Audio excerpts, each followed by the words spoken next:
Assalamualaikum warahmatullahi wabarakatuh. Alhamdulillah nahmaduhu wa nasta'inuhu wa nastaghfiruh wa na'udzu billahi min shururi anfusina wa min sayyiati a'malina.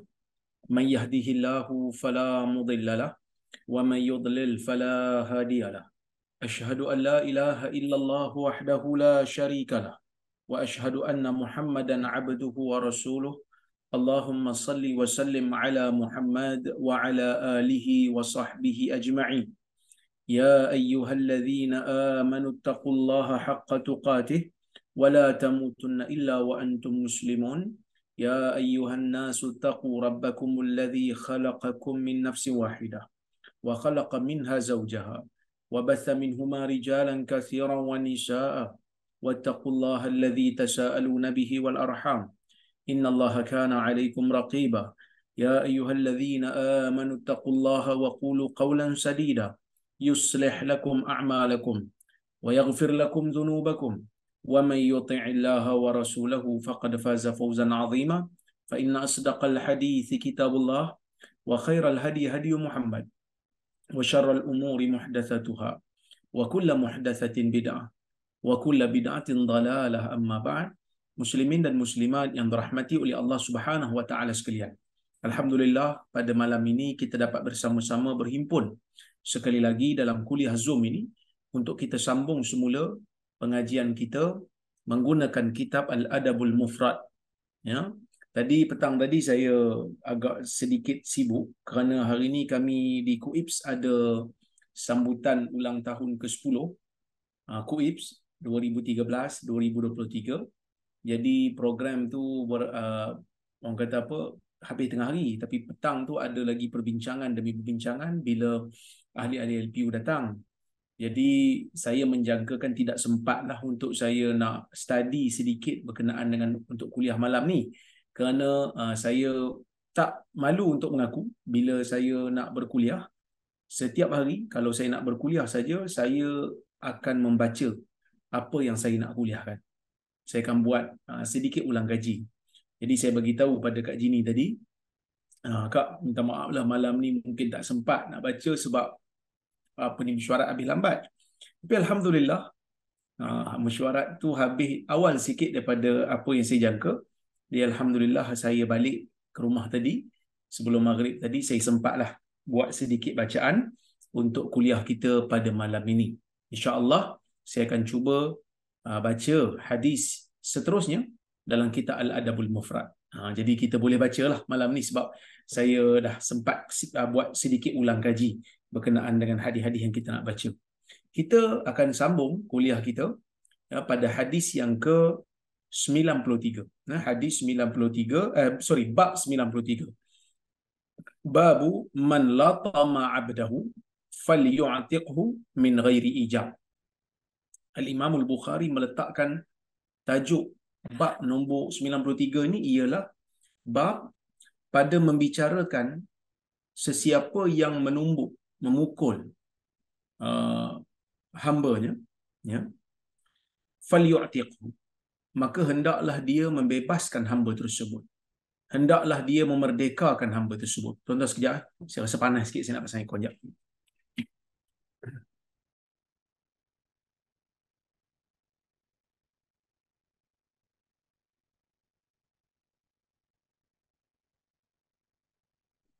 Okey. Tuan-tuan, kamera okey ke?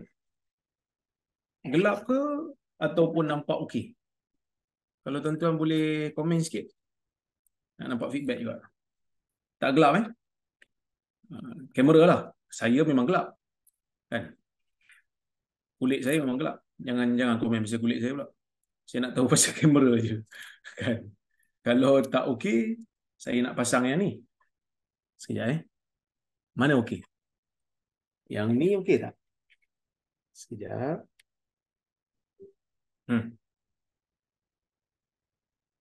Okey tak? Kalau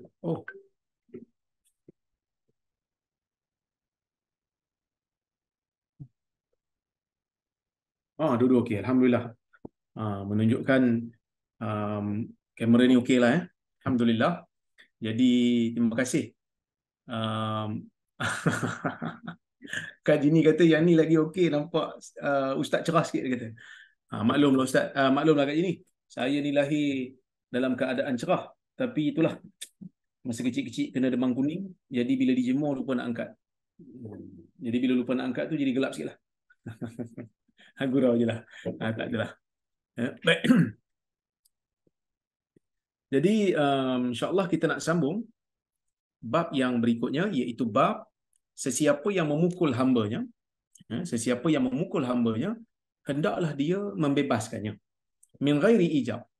Tapi hukum membebaskan hamba disebabkan kerana dia pukul hamba tu, ya, tidaklah satu kewajipan. Ini Imam Bukhari sebut. Baik. Hadis nombor 176. Hadis nombor 176. Kata Al-Imam Al-Bukhari rahimahullah, haddathana Adam, qala haddathana Syu'bah, qala haddathana Husain, qala sami'tu Hilal ibn Yassaf yaqul kunna nabi'ul bazza fi dari Suwaid ibn Muqarrin فخرجت جارية فقالت لرجل شيئا فلطمها ذلك الرجل فقال له سويد ابن مقرن ألطمت وجهها لقد رأيتني سابع سبعة وما لنا إلا خادم فلطمها بعضنا فأمره النبي صلى الله عليه وسلم أن يعتقها. Hadis ni merupakan hadis yang sahih. Dia riwayat Imam Bukhari dalam Al-Adabul Mufrad. Dia juga merupakan riwayat Imam Muslim di dalam sahihnya. Jadi riwayat ni bila Imam Muslim dah riwayat di dalam sahihnya, maka tidak ada masalah lah. Memang hadis ni sahih. Ya, baik. Maksudnya, kata Al-Imam Al-Bukhari rahimahullah, Adam telah menceritakan kepada kami. Dia berkata, Syu'bah telah menceritakan kepada kami. Dia berkata, Husain telah menceritakan kepada kami. Husain mengatakan, saya mendengar Hilal ibn Yassaf berkata. Hilal kata, dulu kami pernah menjual pakaian di kawasan Suwaid ibn Muqarrin. Di rumah Suwaid bin Muqarrin. Fakharajat jariyah. Di rumah yang mereka berniaga tu, yang mereka berjual tu, keluarlah seorang hamba perempuan. Keluar seorang hamba perempuan. Faqalat li rajulin syai'a. Maka perempuan tu, hamba perempuan tu, dia sebutlah sesuatu kepada lelaki yang berada di situ. Falatamaha dzalikar rajul. Maka lelaki yang bercakap dengan hamba perempuan ni, ya, dia pergi tampar hamba perempuan ni. Entah apa benda yang dia cakap, dia pergi tampar hamba perempuan ni. Jadi hamba perempuan ni dia macam orang kata apa, sakit lah kan, dah ditampar. Faqala lahu Suwaid. Maka Suwaid pun berkata, bila Suwaid tengok benda ni berlaku, Suwaid bin Muqarrin kata, ala tamta wajhaha, kamu tampar ke?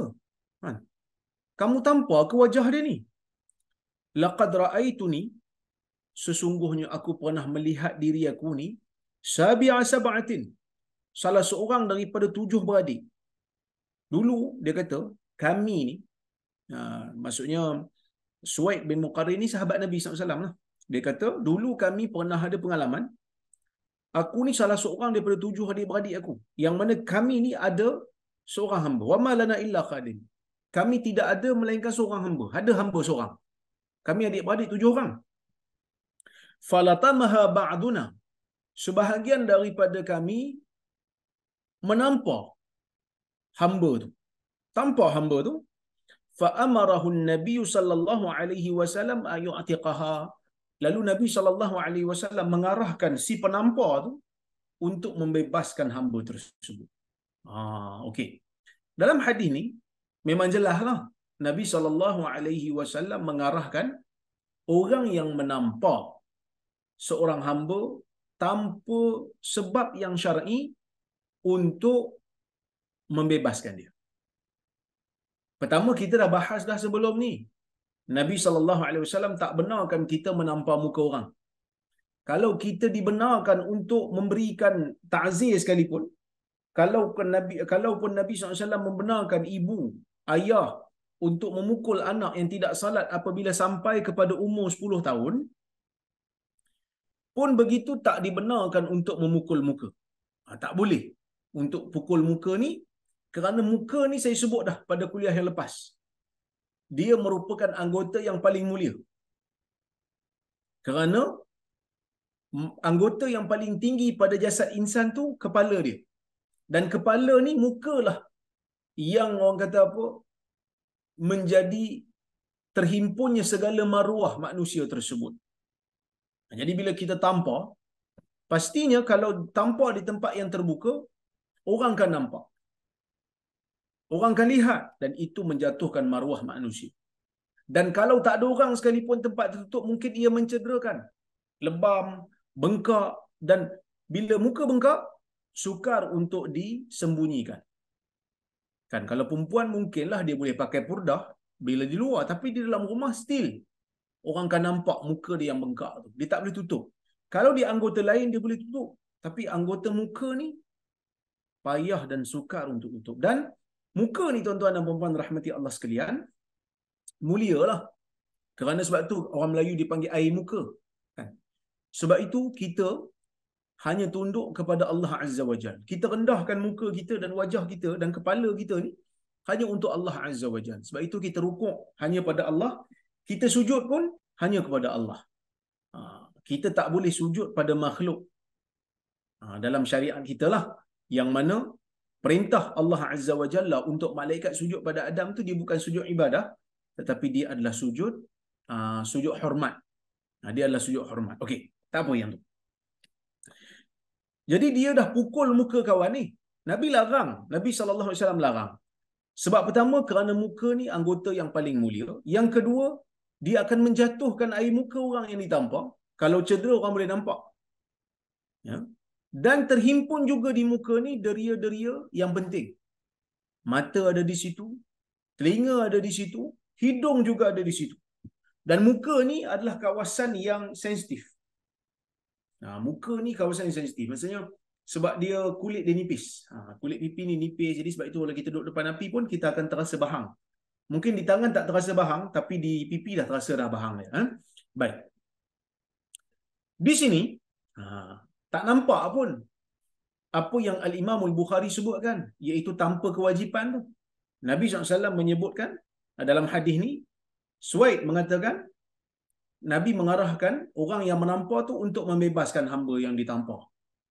Jadi arahan Nabi SAW ni boleh difahami dengan macam-macam lah.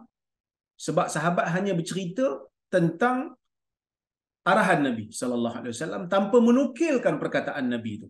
Kalau Nabi SAW sebut dengan perkataan dia, kita boleh nilai sama ada arahan itu berbentuk wajib ataupun arahan itu berbentuk sunat.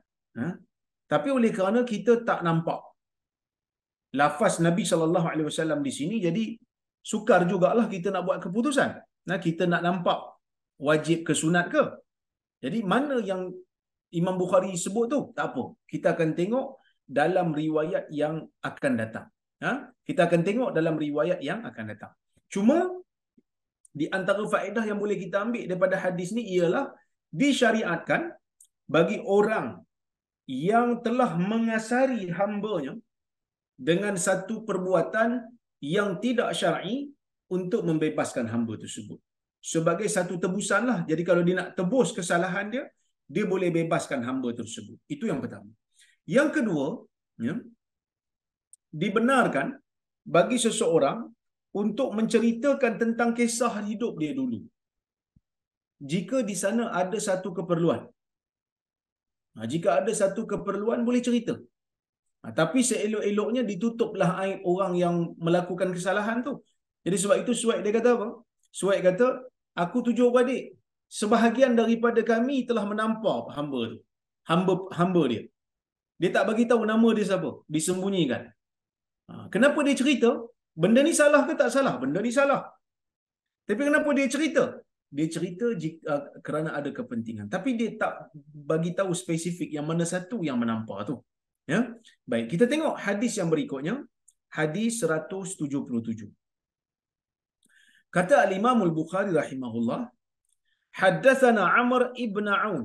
Haddatsana Amr ibn Aun wa Musaddad qala haddatsana Abu Awana عن فراش عن أبي صالح عن زازان عن ابن عمر قال سمعت النبي صلى الله عليه وسلم يقول من لطم عبده أو ضربه حدا لم يأته فكفارته عتقه.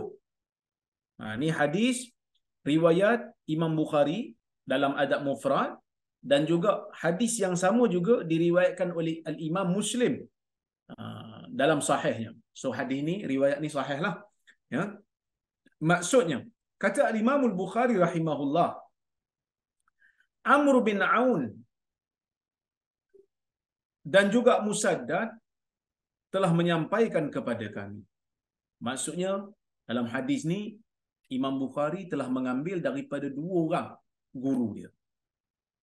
Boleh jadi dia dengar serentak daripada dua-dua guru, boleh jadi dia dengar secara berasingan, tapi hadisnya hadis yang sama. Ini biasa berlaku. Ya? Okey.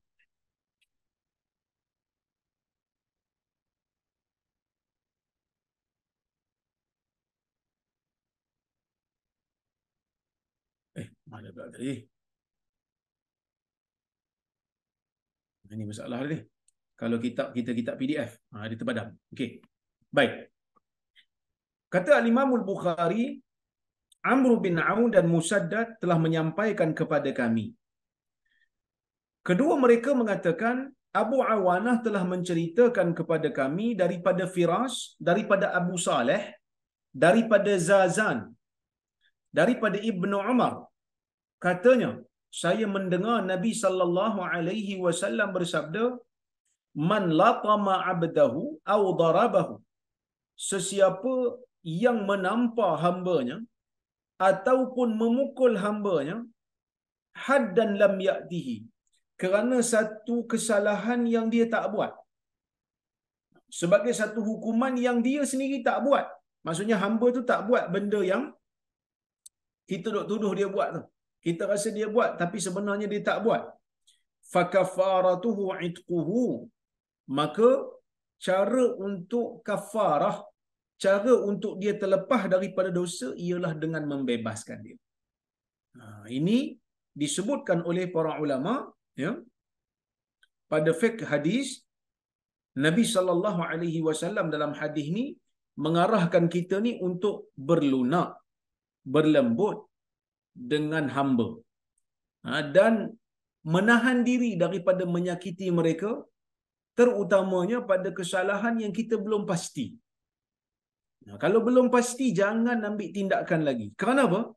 Kerana kalau tersilap ni payah. Nanti kena bebaskan. Tapi membebaskan hamba sebenarnya berpahala besar. Tapi kalau kita membebaskan dia disebabkan kita telah menzalimi dia, maka kita mengharapkan ada pahala, tapi pahalanya itu tidaklah selengkap pahala kalau kita bebaskan dia tu tanpa kita menzalimi dia. Itu yang pertama. Yang kedua, kata pengarang kitab Rasyul Barat ni, Luqman As-Salafi ni, dia kata, qala al-ulama, ulama mengatakan al-itqu huna laysa 'ala al-wujub. Pembebasan hamba disebabkan kerana kita mengasari dia, menampar dia, memukul dia pada satu kesalahan yang dia tak buat, bukanlah bermakna wajib. Wa inna ma huwa 'ala at-targhib fi, tetapi ia hanya sekadar satu galakan. Wa raja ay yakuna itquhu lahu kafaratan lil ithmi alladhi irtakabahu bilatmihi iyah. Hanya sekadar satu galakan kerana mengharapkan pembebasan itu sebagai satu kafarah, sebagai satu pembersihan dosa, kerana dia telah melakukan lempangan tersebut terhadap hambanya pada satu kesalahan yang hambanya tak buat. Okey, itu yang disebutkan oleh para ulama. Ya, baik. Tuan-tuan cuba tengok. Ya, hadis ni yang kita baca ni dah hampir berapa minggu ni menceritakan tentang hadis-hadis Nabi sallallahu alaihi wasallam dan kata-kata sahabat untuk menjaga kebajikan hamba. Sedangkan hamba ni, mereka ni dimiliki oleh tuan dia, dibeli oleh tuan dia. Tapi tengok macam mana Islam jaga kebajikan orang-orang yang pada zaman itu penindasan terhadap mereka tu adalah satu benda yang normal. Tapi Islam bangkit membela hak mereka. Sehingga kan kalau kita zalimi mereka dengan pukul yang tak cedera pun, Islam kata digalakkan kamu untuk membebaskan dia. Di zaman di mana hamba ni kadang-kadang tak diberi makan pun. Ada hamba yang dipotong kakinya supaya tak boleh lari daripada tuan dia. Ada hamba yang dipotong tangannya oleh tuan dia secara zalim pada zaman tersebut. Semata-mata kerana tak nak bagi hamba ni melarikan diri pada orang lain, melainkan orang akan kenal dia adalah hamba. Ada yang dicacatkan supaya dia kekal membantu tuan dia berada dalam rumah dia. Tapi Islam menjaga hak mereka ini supaya mereka tidak dizalimi. Bahkan kalau berlaku sedikit kezaliman, menampar yang mungkin tak mencederakan, hanya sekadar menjatuhkan sedikit maruah sahaja, pun Islam menggalakkan supaya dibebaskan hamba tersebut untuk memberikan satu keyakinan yang orang ataupun tuan yang menzalimi dia tu dibebaskan daripada dosa menzalimi dia. Beginilah Islam menjaga hak manusia. Beginilah Islam menjaga hak manusia sehingga pada tahap orang miskin pun dibela. Bukan kata orang miskin sahaja.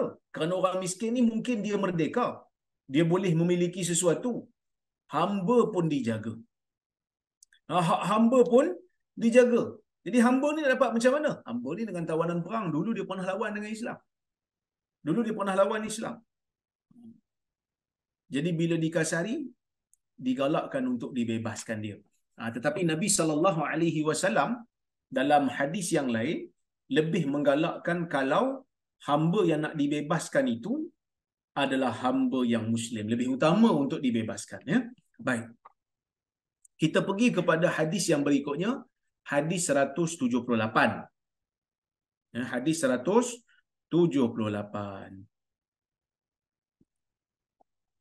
قال الإمام البخاري حدثنا مسدد قال حدثنا يحيى ابن سعيد عن سفيان قال حدثني سلمة ابن كهيل قال حدثني معاوية ابن سويد ابن مقرن قال لطمت مولا لنا ففر فدعاني أبي فقال له اقتص كنا ولد مقرن 7 لنا خادم فلطمها أحدنا فذكر ذلك للنبي صلى الله عليه وسلم فقال مرهم فليعتقوها فقيل للنبي صلى الله عليه وسلم ليس لهم خادم غيرها قال فليستخدموها فإذا استغنوا خلوا سبيلها. Ini hadis riwayat Bukhari dan Adab Mufrad. Hadis yang sama diriwayatkan oleh Imam Muslim. Tadi Imam Bukhari bawakan riwayat daripada Musaddad dan juga Amr bin Aun. Lafaznya sedikit berbeza. Kemudian sebelum tu juga dia bawa riwayat daripada Adam daripada Syu'bah. Tapi riwayat tersebut hadis kisah yang sama. Hadis yang sama, hadis nombor 176 tu sama sebenarnya macam hadis ni. Tapi dalam hadis ni ada tambahan lafaz. Pada hadis ni ada tambahan lafaz. Hadis ni juga sahih. Tapi Imam Bukhari bawa daripada jalur yang lain. Imam Bukhari bawa daripada jalur yang lain. Kita baca hadis ni. Itu sebab para ulama menyebutkan tentang kepentingan mengumpulkan riwayat bagi satu hadis yang sama. Penting. Kerana kalau kita baca riwayat yang pertama tadi nampak macam membebaskan hamba setelah ditampar tu adalah satu kewajipan. Sebab perawi yang meriwayatkan, dia hanya sebut Nabi SAW sebut kepada adik-beradik Suhaib bin Muqarrin untuk bebaskan hamba apabila salah seorang daripada mereka menampar hambanya. Jadi seolah-olah macam wajib. Jadi tapi Imam Bukhari buat tajuk tak wajib. Macam mana Imam Bukhari tahu? Imam Bukhari telah menghimpunkan riwayat bagi hadis yang sama. Bila kita himpunkan riwayat, kita akan dapati ada tambahan-tambahan lafaz yang memberikan makna yang lebih memberikan kita faham. Siapa yang nak tahu berkenaan dengan kepentingan memahami hadis berdasarkan riwayat-riwayatnya, dia boleh baca buku saya, Metodologi Memahami Hadis. Di sana saya dah huraikan kepentingan. Dia ada disiplin dia, dia ada kepentingan dia, dia ada faedah dia. Faedah dia banyak, tapi ada disiplin. Walaupun kita nak faham hadis berdasarkan riwayat-riwayatnya, tapi riwayat yang kita nak ambil tu jangan sampai kepada tahap palsu. Jangan sampai kepada tahap mungkar. Ya? Jangan daripada kisah yang lain, dia mesti datang daripada riwayat yang sama. Dan ia penting. Contohlah, dulu saya pernah bagi contoh ni, saya nak ulang lagi contoh ni. Mungkin ada di kalangan tuan-tuan yang baru dengar kuliah saya. Umpamanya, Nabi SAW pernah sebut dalam hadis riwayat Anas, la yu'minu ahadukum hatta yuhibba li akhihi ma yuhibbu li nafsihi. Hadis riwayat Bukhari. Tidak sempurna iman salah seorang daripada kamu sehingga dia mengasihi untuk saudaranya seperti mana dia mengasihi untuk dirinya sendiri. Apa maksud hadis ni? Maksud hadis ni adalah Nabi SAW nak bagi tahu tentang tanda ataupun sifat orang yang tidak ada, kita panggil apa, orang yang tidak ada perasaan dengki dalam diri. Orang yang tidak ada perasaan dengki dalam diri dia adalah dengan cara bila dia tengok saudara dia dapat sesuatu, dia gembira, yang mana sesuatu perkara tu kalau dapat kat diri dia, dia pun happy. Contohlah, seorang tu dia suka untuk dapat hadiah. Tiba-tiba dia tak dapat hadiah, kawan dia dapat hadiah, yang mana kalau dia dapat, dia pun happy. Jadi pada waktu tu, bila kawan dia dapat, dia tak dapat, dia tumpang gembira. Itu membuktikan yang dia ni telah berakhlak, bersifat dengan sifat orang yang beriman. Kerana tidak ada perasaan dengki, tidak ada perasaan hasad bila orang lain menerima kebaikan. Bahkan dia turut gembira. Itu tanda ciri-ciri orang yang beriman. Kalau kita tengok pada hadis ni, orang mungkin salah faham. Dia kata, saya ni ustaz suka merokok. Na'udzubillah. Merokok ni haram, tuan-tuan. Tapi ramai di kalangan kita yang Allah Ta'ala uji dia dengan merokok ni. Dan dia tak boleh tinggal lagi perbuatan merokok. Tak apalah. Kerana kita masing-masing ada kelemahan masing-masing. Moga Allah Subhanahu Wa Ta'ala jauhi kita daripada benda-benda yang haram. Cuma nasihat saya bagi perokok ni, kalau tak boleh tinggal buat merokok ni, merokoklah di tempat yang tak ada orang, supaya tak mengganggu kita kata tak mengganggulah udara bersih yang orang lain layak dapat. Okey. Jadi dia suka merokok. Jadi adakah maknanya hadis ini, hadis yang kita baca tadi, kita kena happy kalau orang lain pun merokok macam kita? Ataupun kita kena berkongsi rokok dengan dia? Kita berjemaah merokok dengan dia supaya dapat melaksanakan tanda keimanan yang sempurna ni? Jawapannya tidak. Kerana apa? Kerana dalam hadis riwayat Nasa'i, hadis yang sama, dalam riwayat Nasa'i, di sana ada tambahan lafaz, iaitu minal khair. Nabi SAW kata, di antara tanda keimanan yang sempurna ialah apabila kita bergembira. Sesuatu dapat kepada saudara se-Islam kita, apabila benda tu dapat kat diri kita, kita gembira, kita kena gembira bila dia dapat. Walaupun kita tak dapat, minal khair, daripada sudut kebaikan. Jadi kalau sudut dosa, kita gembira kerana kawan kita buat dosa yang kita suka, itu bukan tanda keimanan. Itu tanda iman kita rosaklah. Okey. Jadi penting untuk kita memahami hadis berdasarkan riwayat-riwayatnya. Okey, Imam Bukhari telah menunjukkan kepentingan riwayat, mengumpulkan riwayat dalam bab ini. Yang mana Imam Bukhari bawakan hadis yang ketiga dalam bab ini nak bagi tahu kat kita membebaskan hamba yang diarahkan oleh Nabi SAW dalam hadis yang pertama, dan hadis yang kedua tu bukan satu kewajipan tapi ia adalah satu galakan. Jadi kalau tak buat pun tak apa. Tapi kalau buat dapat pahala. Okey. Kata Imam Al-Bukhari rahimahullah, Musaddad telah menyampaikan kepada kami. Dia berkata, haddatsana Yahya bin Sa'id. Yahya bin Sa'id telah menyampaikan kepada kami daripada Sufyan. Sufyan mengatakan, Salamah telah menyampaikan kepada saya. Salamah bin Kuhail telah menyampaikan kepada saya. Dia mengatakan, ya, haddatsani Muawiyah bin Suwaid. Muawiyah bin Suwaid telah menyampaikan kepada saya, telah menyampaikan kepada Salamah bin Kuhail ni kita panggil perawi hadis lah, mana hilang lagi.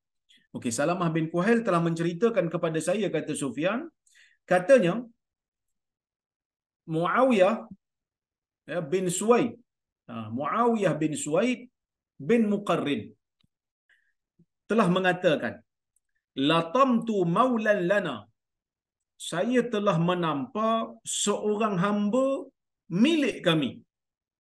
Lalu hamba ni dia lari. Bila dah kena lempang, dia lari. Fada'ani abi. Lalu bapa saya panggil saya. Ya, bapa saya panggil saya. Faqala lahu, dan dia sebut kepada hamba tersebut, iqtas, balas balik. Balas balik. Seperti mana dia tampar kamu, kamu kena tampar dia balik. Ini kalau kita buat sesuatu yang orang tu tak layak terima. Cuma para ulama berbeza pendapat lah tentang isu balas balik selain daripada membunuh ni. Boleh ke kita balas balik? Sebab tampar ni kita tak boleh nak dapat mumathalah. Sebab itu majoriti ulama kata tampar ni dia tidak ada qisas.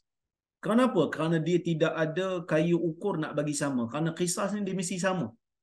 Seperti mana orang tu bunuh satu orang, orang yang membunuh tu kalau dihukum kena bunuh sama macam dia membunuh dulu, macam mana cara dia. Tu qisas, nak bagi keadilan. Tapi dalam bab tampar ni macam mana? Kita tak kira kelajuan tampar tu. Kita tak kira kelajuan dia. Oleh kerana itulah majoriti ulama kata tak. Tapi ada satu pandangan di kalangan ulama dalam mazhab Hambali mengatakan boleh. Jadi kalau tampar balik. Itu perbezaan pandangan dalam kalangan ulama. Tapi mereka mengatakan kalau seseorang tu telah melakukan satu benda yang tak kena, dia tak tampar orang dengan secara zalim, dia pergi volunteer tolong tampar balik, boleh, supaya dapat melepaskan diri dia daripada diazab oleh Allah, ataupun perhitungan mungkin akan menyebabkan dosanya diambil, pahalanya diambil, diberi kepada orang yang ditampar tu, bimbang begitu. Baik. Jadi ayah saya, Suhaib bin Muqarrin, sahabat Nabi tadilah, panggil aku dan dia kata pada hamba tersebut, balas balik, tampar balik dia. Kunna walada Muqarrin sab'ah. Dulu kami adik-beradik Muqarrin ni, anak beranak Muqarrin. Kami adik-beradik yang merupakan anak Muqarrin ni ada 7 orang. Falatamaha ahaduna.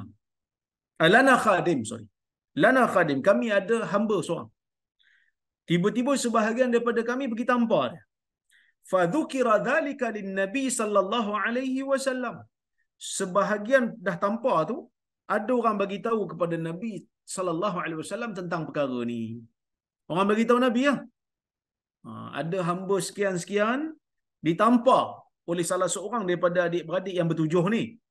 Faqala. Lalu Nabi sallallahu alaihi wasallam kata, murhum falyu'tiquha. Arahkan mereka supaya mereka membebaskan dia. Mereka bebaskan, mereka merdekakan hamba yang mereka telah pukul, yang salah seorang daripada mereka telah pukul tu. Lalu Nabi sallallahu alaihi wasallam bila dah sebut benda ni, sahabat tanya, Faqila lin Nabi sallallahu alaihi wasallam, adalah sahabat yang kata, laisa lahum khadimun ghairaha. Ya Rasulullah, mereka mana ada hamba lain selain daripada hamba yang ditampar tu. Hamba yang ditampar tu je lah hamba mereka. Maka Nabi SAW mengatakan, falyastakhdimuha.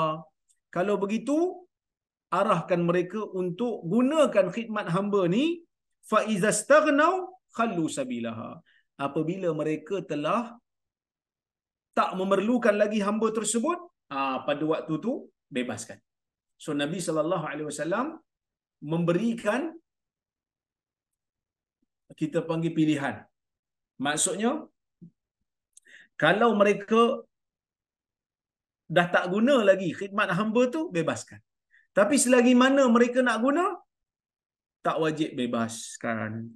Inilah Imam Bukhari faham. Oh, maksudnya membebaskan hamba yang dikasari secara zalim itu bukanlah satu kewajipan. Sebaliknya, ia adalah satu galakan semata-mata. Jadi sebab itu, kata pengarang kitab Rasyul Barat ketika membahaskan tentang hadis ni, dia kata fiqhul hadis. Fiqhul hadis, fiqh ataupun pemahaman daripada hadis ni, yang pertama dia kata la yajibul qisas fi latmah. Fi latmah. Tidak wajib qisas pada tampar. Kisah ni hanya sekadar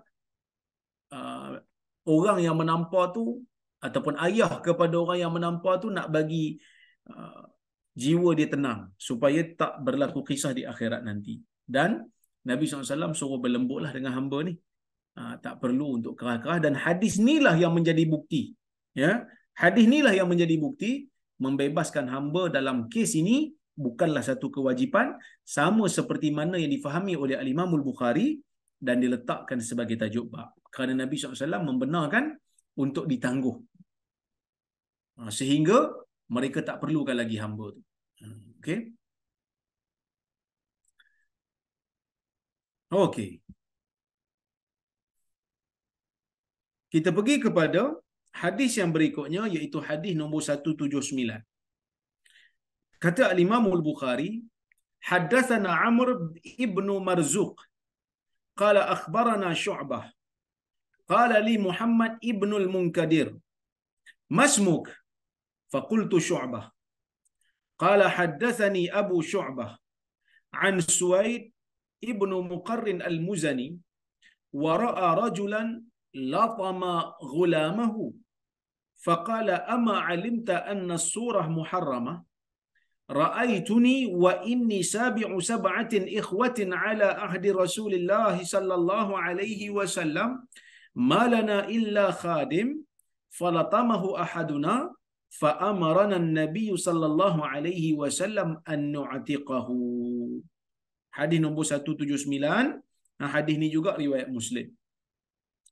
Maksudnya, Amr bin Marzuq telah menyampaikan kepada kami, kata Imam Bukhari. Dia berkata, Syu'bah telah mengkhabarkan kepada kami,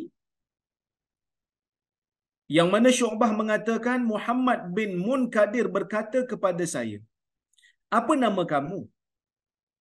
Ini guru kepada Syu'bah. Dia tanya pada anak murid, dia kata, nama kamu apa? Saya mengatakan Syu'bah.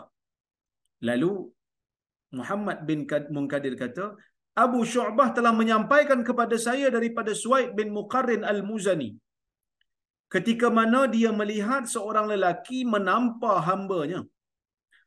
Lalu dia menyebutkan, ini Suwaid, sahabat Nabi. Dia kata, ama alimta anna surah muharramah. Kamu tak tahu ke sesungguhnya surah muka ni diharamkan untuk dipukul? Kamu tak tahu ke muka ni dihormati sehingga tidak boleh dipukul? Kamu tahu tak benda ni? Kata sahabat. Sahabat ni dia pada zaman Nabi dah wafat, sahabat ni menjadi rujukan. Kerana sahabat belajar dengan Nabi SAW. Jadi bila sahabat nampak benda yang tak kena, sahabat akan tegur. Bila sahabat nampak je benda ni tak kena ni, so sahabat akan tegur, ni tak betul. Ya? Jadi Suwaid ni tanya lah, kamu tak tahu ke muka ni tak boleh dipukul, muka ni tak boleh ditampar, muka ni tak boleh dicederakan? muharramah, dia ada penghormatan yang diberikan oleh syarak. Dan aku melihat dulu, aku adalah salah seorang daripada 7 beradik ketika mana di zaman Rasulullah sallallahu alaihi wasallam yang kami tidak ada melainkan seorang hamba saja. Tiba-tiba salah seorang daripada kami pergi tampar hamba yang kami miliki itu, lalu Nabi sallallahu alaihi wasallam mengarahkan kami untuk membebaskannya. Hadis yang samalah. Kita pergi kepada hadis yang berikutnya, Imam Bukhari bawakan hadis 180.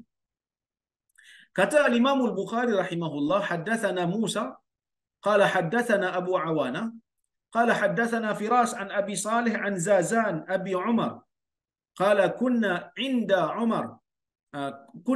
inda ibni Umar fada'a bi ghulamin lahu kana darabahu fakashafa an dhahrihi faqala ayuji'uka qala la fa'a'taqahu thumma rafa'a 'udan min al-ard faqala ma li fihi min al-ajr ma yazinu hadha al-'ud faqultu ya Aba Abdurrahman lima taqulu hadha qala sami'tu an-nabiy sallallahu alaihi wasallam yaqul aw qala man daraba mamlukahu haddan lam ya'tihi aw lakama wajhahu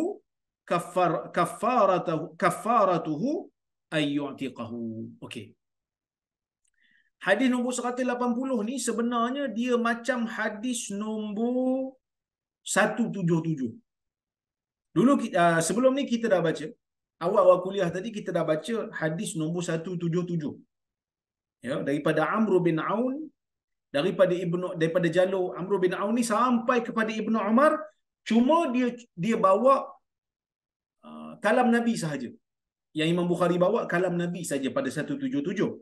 180 Imam Bukhari bawa daripada jalur Musa. Tadi dia bawa daripada jalur Amr dan Musaddad daripada Abu Awana. Yang ni dia bawa daripada jalur Musa.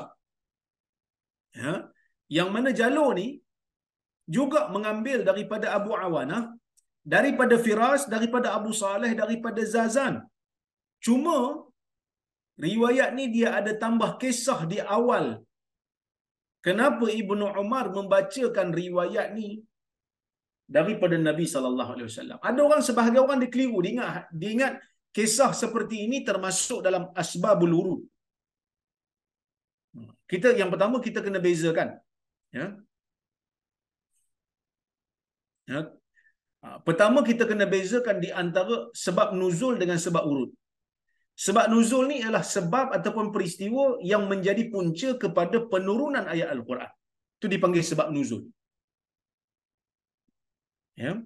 Yang kedua yang dipanggil sebagai sebab urut. Sebab urut ni untuk hadis, sebab ataupun peristiwa yang menyebabkan Nabi SAW menyebutkan hadis itu ataupun menunjukkan ataupun mengeluarkan hadis itu. Maksud hadis itu terbit kerana peristiwa tersebut. Tapi jangan salah faham. Sebab urut ni peristiwa yang berlaku di zaman Nabi SAW. Kita kena bezakan di antara sebab urut dengan sebab irad. Dia ada dua pula. Sebab urut, sebab kemunculan hadis tu. Yang ni yang kita sedang baca ni bukan sebab urut. Kerana waktu hadis ni Ibnu Umar baca, Ibnu Umar dengar daripada Nabi SAW. Cuma kenapa dibawa cerita ni?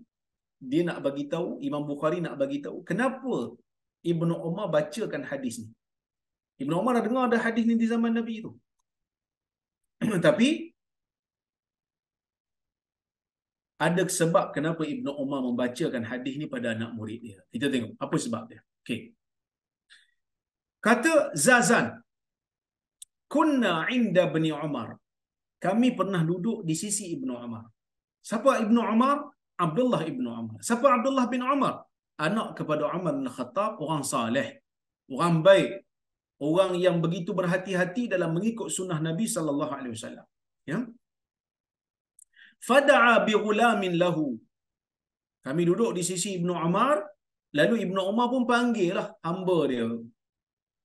Panggil hamba dia yang mana Ibnu Umar dah pukul hamba dia tadi. Sebab apa dia pukul? Wallahu a'lam, tak diceritakan di dalam riwayat ini. Dia cuma kata dalam riwayat ni Ibnu Umar dah pukul hamba dia pada masa tu. Fakashafa an zahrih. Lalu Ibnu Umar pun buka, singkap baju hamba tu sehingga terbukalah bahagian belakang badan dia. Faqala ayuji'uka. Ibnu Umar pun tanya, adakah pukulan tadi ni menyakitkan kamu? Adakah pukulan aku tadi ni menjadikan kamu terasa sakit? Ha, sakit tak ni?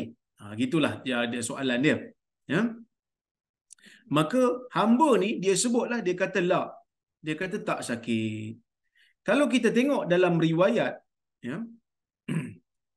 Dalam riwayat, sekejap saya tengok. Dalam riwayat yang lain, ada yang menyebutkan dalam Sahih Muslim, ada riwayat dalam Sahih Muslim, Ibnu Umar nampak ada tanda pukulan itu pada belakang orang ni, hamba ni. Jadi sebab tu nak kata tak sakit tu susah sikit lah. Mungkin hamba ni nak bagi Ibnu Umar tu rasa sedap hati. Tak sakit, dia kata. Tak sakit. Tapi kalau dah berbekas, kata orang Perak dah berbirat, takkan tak sakit. Jadi sakitlah tu. Cuma mungkin dia tak nak Ibnu Umar susah hati. Mungkin juga waktu ni dah tak sakit dah. Tadi sakit lah. Sekarang yang kau tanya ni tak sakit. Jadi Ibnu Umar terus bebaskan dia. Fa'ataqahu. Terus bebaskan dia. Summa rafa'a 'udan minal ard. Lalu Ibnu Umar pun angkat satu kayu daripada tanah. Waktu tu, waktu dekat tanah ada kayu. Ibnu Umar ambil kayu tu. Kata Ibnu Umar, mali fihi minal ajr ma yazinu hadzal 'ud. Tidak adalah pada aku ni pahala yang seberat kayu ini. Lalu aku pun mengatakan, ya Aba Abdurrahman, lima taqulu hadha? Wahai Abu Abdurrahman, wahai Ibnu Umar, kenapa kau sebut benda tu? Lalu Ibnu Umar mengatakan, sami'tu Nabiy sallallahu alaihi wasallam yaqulu aw qala man daraba mamlukahu haddan lam ya'tihi. Nabi kata, sesiapa yang memukul hambanya pada satu kesalahan yang dia tak buat, aw lakama wajhahu, ataupun dia telah memukul mukanya, kafaratuhu ayyu'tiqahu. Maka cara untuk membebaskan dia daripada dosa yang dia telah pukul orang tanpa sebab yang munasabah adalah dengan membebaskan. Membebaskan hamba tersebut. Okey. Apa faedah yang kita boleh ambil daripada hadis ni? Yang pertama, Imam Nabi SAW tak benarkan kita menzalimi hamba, dan ni kita dah hurai tadi. Yang kedua, hadis ni juga ataupun riwayat ni, kisah ini membuktikan betapa Ibnu Umar ni dan sahabat-sahabat Nabi yang lain, mereka ni sangat-sangat suka bermuhasabah diri. Sangat-sangat suka bermuhasabah diri. Ya. Yang mana mereka tak adalah rasa diri mereka tu terbaik, walaupun mereka ni sahabat Nabi sallallahu alaihi wasallam. Jadi sebab itu ada je sahabat yang menegur sahabat lain, tabi'in yang menegur sahabat yang pada dia ada rasa pelik sikit. Jadi Umar pun ditegur oleh sebahagian badui yang ada pada zaman dia, sehingga Umar menangis dan basah janggutnya. Dan benda ni ada dalam sejarah Islam, dan benda ni tak pelik pun. Tak ada pula sahabat Nabi ni nak pergi dabit dada kata, kamu siapa nak tegur aku? Kan kamu ni Nabi pun tak pernah jumpa. Kami ni golongan yang jumpa Nabi, makan dengan Nabi, semayang belakang Nabi, ditarbiah oleh Nabi. Jadi jangan bising, kami lebih mulia pada kamu. Itu bukan amalan sahabat. Itu bukan slogan sahabat. Slogan sahabat bila diberi teguran, mereka akan terima. Bahkan sebahagian daripada mereka menangislah. Baik. Kemudian bila Ibnu Umar tanya dia, sakit tak? Ibnu Umar lebih kepada nak berkongsi rasa kesedihan. Macam kita bila tengok anak kita cedera, kita tahu sakit tapi kita tanya, sakit tak? Sakit ya? Kita nak berkongsi rasa. Mungkin lepas dia pukul tu, dia ada rasa keinsafan dalam diri dia. Dan nak bagi tahu, sahabat Nabi SAW ni bukan maksum. Ada orang dia marah, dia kata pandai-pandai je kau ni kata sahabat bukan maksum. Iyalah, memang sahabat bukan maksum pun. Mereka melakukan kesilapan. Habis tu hang terror sangatlah. Hang maksum. Kita lagi lah tak maksum. Han, sebab saya sebut begini, kerana ada golongan yang apabila bercerita bab sahabat ni, dia dok bayang macam sahabat ni langsung tak ada salah. Betul semua. Tak, itu tak betul tu. Sahabat di sisi ahli sunnah adalah manusia yang melakukan kesilapan. Jadi apa keistimewaan sahabat di sisi ahli sunnah? Kelebihan sahabat ialah mereka ini tidak berbohong, tidak menipu, tidak khianat dalam syariat ni. Tapi mereka ada buat dosa tak? Ada buat dosa. Ada di kalangan sahabat yang minum arak pun sehingga diambil tindakan oleh Nabi sallallahu alaihi wasallam. Tapi mereka dalam beragama mereka amanah, mereka jujur. Ya, baik. Jadi kenapa Ibnu Umar rasa bersalah? Disebutkan dalam kitab Ikmalul Ikmal. Dia kata kana darbuhu lahu adaban. Ibnu Umar memukul dia tu disebabkan kerana nak mengajar dia beradab. Tetapi Ibnu Umar cara dia pukul tu terlebih sedikit. Sebab itulah pukulan itu memberi kesan pada belakang hamba tu. Ibnu Umar tak pukul muka lah sebab Ibnu Umar tahu pukul muka tak boleh. Ya? Jadi Ibnu Umar bila dah pukul terlebih pada had sehingga berbekas di belakang hamba tu, Ibnu Umar merasakan thumma ra'a annahu la yukhrijuhu mimma waqa'a fihi illa itqahu fa'ataqahu bi niyatil kafarah. Jadi dia sedarlah dia tak akan keluar daripada kesalahan itu melainkan membebaskan dia. Lalu Ibnu Umar pun bebaskan dia dengan niat untuk membebaskan diri daripada dosa. Summa ra'a anna al-kafarah idza qubilat ghayatuha an tukaffira ithma ziyadah. Tapi Ibnu Umar memandang kafarah ni apabila diterima, dia punya kesan yang paling jauh ialah dia menyucikan dosa. Dia menyucikan dosa, pukulan yang lebih pada had tersebut. Jadi dia dapat keluarlah, ya, dia dapat keluar daripada dosa. Mali fihi minal ajr syai'. Oleh kerana itulah dia hanya nak bebaskan diri dia. Dia tak nampak bebaskan hamba tu ada pahala lain selain daripada melepaskan dia daripada dosa sahaja. Sebab itu dia kata fayakhruju ra'san bi ra'sin. Ada pahala ke tak ada pahala wallahu a'lam. Boleh jadi Allah Taala sediakan pahala kerana membebaskan hamba ni besar. Tapi Ibnu Umar kerana tawaduk dia rasa macam tak ada pahala untuk dia bebaskan hamba tu, melainkan untuk lepaskan diri daripada dosa je. Dia kata fayakhruju ra'san bi ra'sin. Ibnu Umar memandang dengan dia membebaskan hamba tu, dia dapat keluar daripada dosa semata-mata, la wizra wala ajr. Dia tak ada dosa yang berbaki dengan hamba tersebut, dia tak ada pahala untuk membebaskan.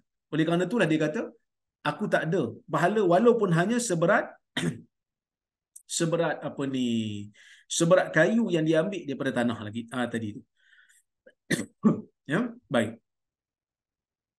Oleh kerana tu Ibnu Umar bebaskan hamba tu, ya, kerana dia merasakan dia telah berdosa dengan hamba tersebut. Okey, lalu dia bawakan hadis Nabi SAW menyebutkan cara nak membebaskan dosa ialah dengan membebaskan hamba tersebut. Ya? Baik, ini nak tunjuk pada kita tentang bagaimana sahabat Nabi SAW berusaha bersungguh-sungguh untuk menjadikan diri mereka ini, ya, terlepas daripada dosa yang sepatutnya kita kena contohilah. Jadi sebab itu golongan salafus soleh ni kita disuruh untuk mengikuti jejak langkah mereka. Bagaimana tata cara mereka beragama, bagaimana cara mereka faham dalil-dalil agama. Pada waktu ni mungkin ada di kalangan kita yang seolah-olah macam nak mempertikaikan salafus salih. Ada yang kata macam salafus salih ni manusia, kita kata betul. Tapi cara mereka faham, cara mereka pegangan agama mereka itu lebih kuat daripada kita kerana zaman mereka adalah zaman yang bersih. Zaman di mana tidak ada banyak lagi ahli-ahli bid'ah yang muncul untuk merosakkan pegangan agama umat Islam pada waktu itu. Wallahu a'lam. Jadi itu saja yang boleh saya sampaikan pada malam ini. Saya tulis sekejap, takut-takut saya terlupa. Kita berhenti di bab 93 dan insya-Allah pada kuliah yang akan datang kita akan sambung bab yang ke-94. Okey, saya tengok kalau ada soalan ataupun komentar. Yang mana saya boleh jawab je lah. Yang saya tak boleh jawab, saya mohon maaf.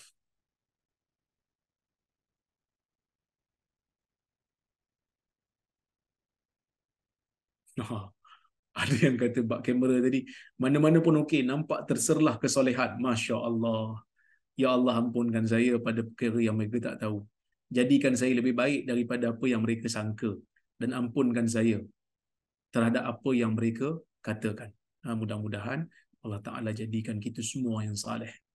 Baik, ini ada soalan. Assalamualaikum Dr. Waalaikumsalam. Kalau terkena najis tahi kucing, adakah batal wudu? Atau kita basuh anggota yang terkena najis? Memegang najis jika ada keperluan ataupun terkena najis tidak membatalkan wudu. Kerana membatalkan wudu ini kentut, kencing dan juga buang air besar, ya, ataupun tertidur dalam keadaan um, papan punggung kita tidak tetap di tanah. Okey. Tapi kalau terkena najis, kita basuh saja najis tersebut sehingga hilang dia punya kesan bau dan rasa. Lepas tu bolehlah pergi salat. Wallahu a'lam. Assalamualaikum Dr. Waalaikumsalam. Macam mana bila kita berdepan dengan masyarakat yang mengamalkan khurafat? Apabila kita tegur bawa hadis untuk sokong pendapat kita, dia kata ni semua geng-geng tak pakai ulama langsung, petik dari hadis. Kamu fikir kamu lagi pandai dari tok guru saya? Tok guru saya ni hebat wali kutub, last-last dia tak bawa pun hujah untuk pendapat dia. Sebenarnya saya pun malah komen. Macam mana nak buat? Dah postingan dia tu muncul kat saya tak cari pun. Kita komen lah sebab ada rasa tanggungjawab bagi tahu benda tu tak betul. Jazakallah khair. Baik. Pertama sekali kita kena tahu, dakwah ini merupakan fardu kifayah. Bila kita berdakwah, kita mengharapkan pahala daripada Allah Azza wa Jal. Kita mencari pahala dengan dakwah ini. Kita mencari pahala dengan dakwah ini, kita mencari ganjaran daripada Allah daripada dakwah yang kita buat ni. Sebab itu Nabi SAW menyebutkan ketika mana ditanya oleh sahabat-sahabat muhajirin yang bercerita tentang orang-orang kaya dah bawa lari pahala dengan harta mereka, dengan mereka bersedekah. Nabi SAW menyebutkan di antara sedekah yang boleh dilakukan oleh orang miskin ialah selain daripada bertasbih, bertakbir, bertahmid, bertahlil dengan menyebutkan la ilaha illallah, Nabi SAW kata wa amrin bil ma'rufi sadaqah wa nahyin 'anil munkari sadaqah. Melakukan kerja amar ma'ruf itu sedekah, mencegah pada perkara mungkar itu juga sedekah. Jadi sedekah. Jadi apa yang dilakukan oleh tuan ini sebenarnya adalah sedekah, kebaikan. Jadi sama ada dia nak terima ataupun tak terima, itu terpulang pada dia. Sama ada dia nak terima ataupun tak terima, itu urusan Allah Azza wa Jalla. Nabi SAW tidak berputus asa untuk mengajak manusia pada kebaikan, kerana Nabi nak tunjuk pada kita, kita boleh mengutip pahala yang banyak daripada jalan dakwah ini. Jadi sebab itu kita tak perlu jemu. Orang maki kita ke, orang kutuk kita ke, orang kata kat kita macam-macam, orang fitnah kat kita macam-macam, no big deal. Ya.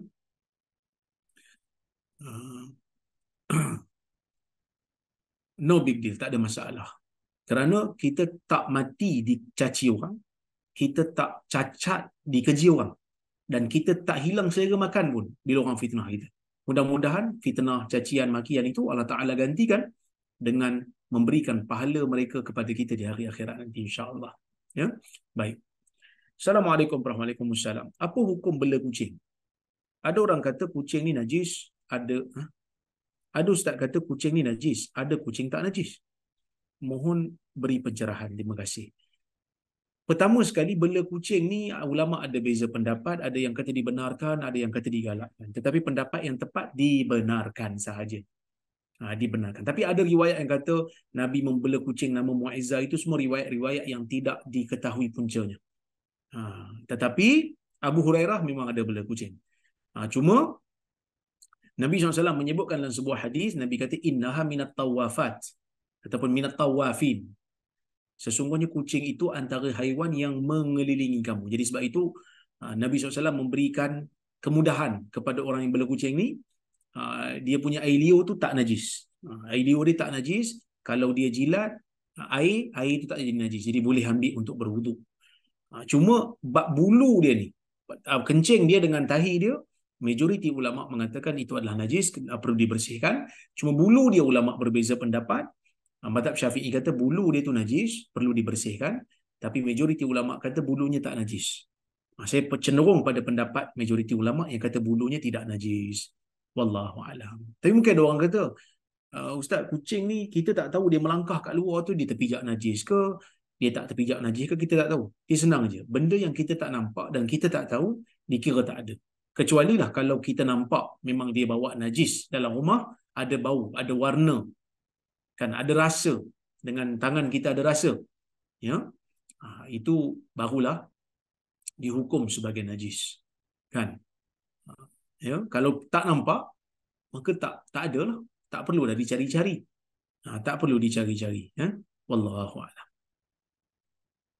Saya bila cerita bab najis ni, saya teringat cerita ni saja, melawak, cerita dongeng ni, tuan-tuan jangan percaya. Kisah Pak Pandey terjumpa tadi. Pak Pandey, dia jalan-jalan, dia jumpa tahi. Lepas tu dia confuse. Ni tahi ke bukan, dia katakan. Nampak macam tahi, tapi confuse. Betul ke tahi? Jadi, dia pun peganglah tahi tu. Dia ambil sikit, lepas tu dia pegang. Macam tahi, kan? Tapi confuse, betul ke tahi? Macam tak apa yakin. Lepas tu dia cium. Dia kata bau tahi. Tapi masih belum yakin. Jadi dia pun rasa. Dia pun rasa. Lepas tu dia jerit lah. Dia kata memang tahi. Dia kata memang tahi. Nasib baik tak pijak. Dia rela jilat berbanding pijak tahi. Wallahualam. Tu cerita berkenaan dengan Pak Pandey dan tahi. Okey.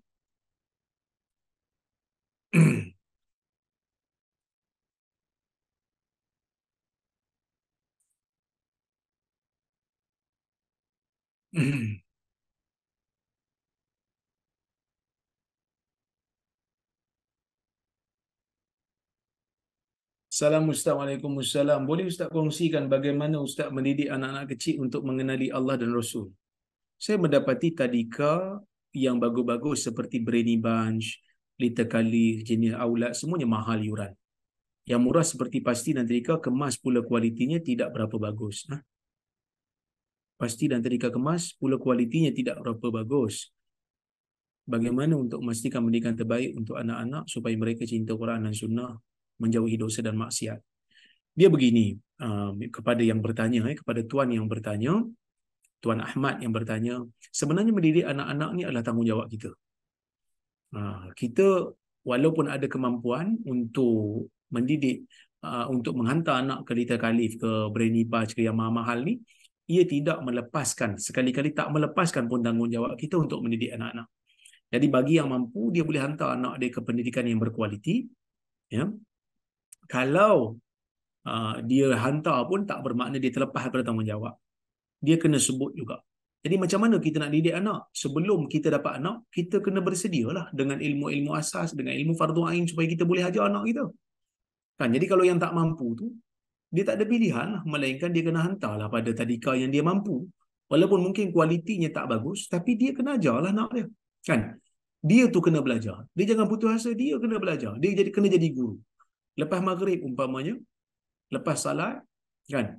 Balik daripada salat maghrib, panggil anak-anak, jom kita mengaji Quran. Lepas tu kita cerita. Dalam kereta umpamanya, ketika drive, kita boleh cerita benda-benda yang bermanfaat, yang berkaitan dengan sirah Nabi SAW. Cerita benda yang simple-simple yang kita tahu, kerana benda tu akan lekat dalam minda anak-anak. Wallahu a'lam.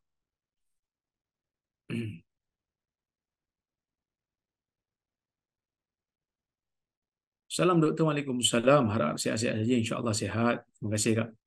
Adakah lebih baik kalau kita ambil wuduk sekali lagi walaupun ada lagi wuduk bila dah masuk waktu next salat? Okey. Kalau kita memang berwuduk dan kita telah salat dengan wuduk itu, lalu masuk waktu salat berikutnya, kita digalakkan untuk mengambil wuduk semula. Memang digalakkan. Kalau tak ambil pun tak apa, kerana wuduk masih ada. Okey. Kalau masih dalam keadaan wudu, kita telah makan-makan. Bila masuk waktu naik solat, bolehkah terus solat? Atau kena kumur mulut ataupun beta ambil wudu sekali lagi? Okey. Dalam keadaan ni, makan selagi mana makan tu ya bukan makan daging unta. Selagi mana bukan makan daging unta, maka ia tidak membatalkan wudu. Nah, sebaik-baiknya sebelum nak pergi salat ni bersugi. Ya. Sebaik-baiknya sebelum pergi makan ni kita bersugi. Ya. Tapi kalau kita tak bersugi, kerana bersugi itu sunat hukumnya. Ya. Okey. Tapi kalau kita tak bersugi, tidak menjadi masalah untuk kita terus pergi salat. Cuma dalam bab kita makan daging unta, yang ni ada khilaf di kalangan para ulama. Mazhab Hanbali mengatakan batal wudu, mazhab Syafi'i kata tak batal wudu. Ya, kerana dia termasuk dalam isu yang khilaf kerana ada hadis dalam masalah ni. Okey. Tapi kalau bila kita dah makan, ya, kalau kita dah makan, kita tak mampu nak bersugi kerana sugi itu sunnah, tapi kita tak mampu, kita panggil apa?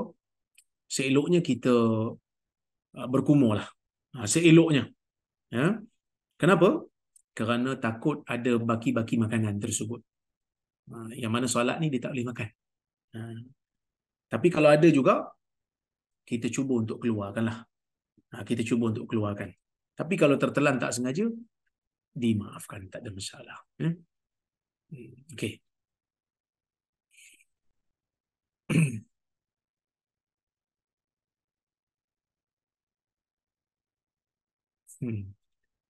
Nasib baik daging unta tak dijual di kedai sini. Alhamdulillah. Okey. Kalau di Mekah tu banyak kedai-kedai daging unta, kapsah, hashi dan sebagainya. Sedap daging unta ni tuan-tuan. Tapi kalau ikut mazhab Syafi'i tak apalah, tak batal wudu. Kalau mazhab Hanbali dia kena pergi ambil wudu balik kerana membatalkan wudu. Wallahu alam. Terima kasih banyak pada semua yang hadir pada malam ni. Terima kasih banyak kepada Keluarga Ihsan, kepada Kak Jini, kepada Dr. Azmi, kepada Ustaz Reza yang menganjurkan kuliah kita pada malam ini. InsyaAllah kita jumpa di lain masa. Saya mohon maaf terkasar bahasa tersilap kata. Aqulu qawli hadha wa astaghfirullahal azim li wa lakum. Wassalamualaikum warahmatullahi wabarakatuh.